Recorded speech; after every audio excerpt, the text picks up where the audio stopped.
ఓం శ్రీ గురుభ్యో నమః. భగవద్భక్తులందరికీ మాఘమాసం శుభాకాంక్షలు. ఈరోజు మాఘ శుద్ధ నవమి గురువారము గురు దత్తాత్రేయ స్వామి వారికి ప్రీతికరమైన రోజు. ఈరోజు మాఘపురాణం 9వ అధ్యాయంలో గురు దత్తాత్రేయ స్వామి తన శిష్యుడైన కార్తవీర్యార్జునకి మాఘమాస మహాత్యాన్ని ఈ విధంగా తెలియజేస్తున్నాడు. ఎవరైతే మాఘమాసంలో ప్రాతకాలము గంగా స్నానం ఆచరిస్తారో వారికి విశేషమైన పాపాల నుండి విముక్తి పొంది విశేషమైన సుఖాలను పొందగలరు. గంగేచ యమునే చైవ గోదావరి సరస్వతి నర్మదే సింధు కావేరి జలేస్మిన్ సన్నిధిం కురు. గంగా గంగా గంగా అని 3 సార్లు గంగను స్మరించి ఆ నీటితో స్నానం చేస్తే ఇంటి వద్దనున్నా కానీ గంగా స్నాన ఫలితాన్ని పొందగలము. త్రివేణి మాధవం సోమం భరద్వాజం చ వాసుకీం వందే క్షయవటం శేషం ప్రయాగం తీర్థనాయకం అంటూ స్నానం చేస్తే మనము ప్రయాగలో స్నానం చేసి గంగా స్నానం చేసిన ఫలితాన్ని పొందుతాము.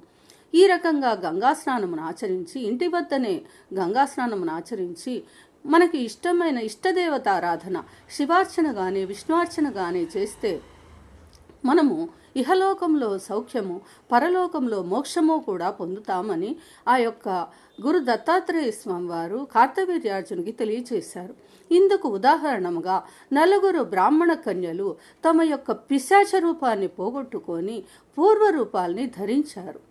ఇంకా ఒక బ్రాహ్మణ యువకుడు విద్యాభ్యాసం కోసం వచ్చి పిశాచ రూపం నుండి విముక్తి పొంది తన యొక్క స్వస్వరూపాన్ని పొందాడు. ఇంకొక ఉదాహరణ కూడా చెప్పారు స్వామి. పూర్వం విశ్వామిత్ర మహర్షి ఒక గంధర్వుని శాపం వలన ఆయనకు వానర ముఖం కలిగింది. ఈ వానర ముఖం అంటే కోతి ముఖము పోవటానికి ఆయన మాఘస్నానంని ఆచరించి మాఘమాస వ్రతాన్ని చేసి తన యొక్క కోతి రూపంను పోగొట్టుకొని పూర్వ రూపాన్ని ధరించాడు.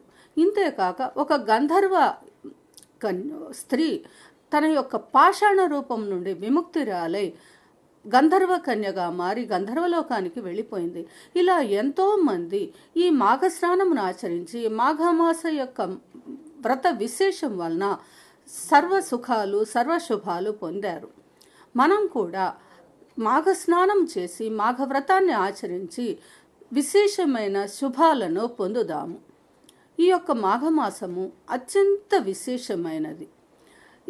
ఈ మాసంలో శివార్చన కానీ విష్ణువార్చన కానీ ఓం నమ శివాయ అని శివార్చన, ఓం నమో నారాయణాయ అని విష్ణువుని స్మరించిన ఎడల మనకు సకల శుభాలు పొందుతాయి.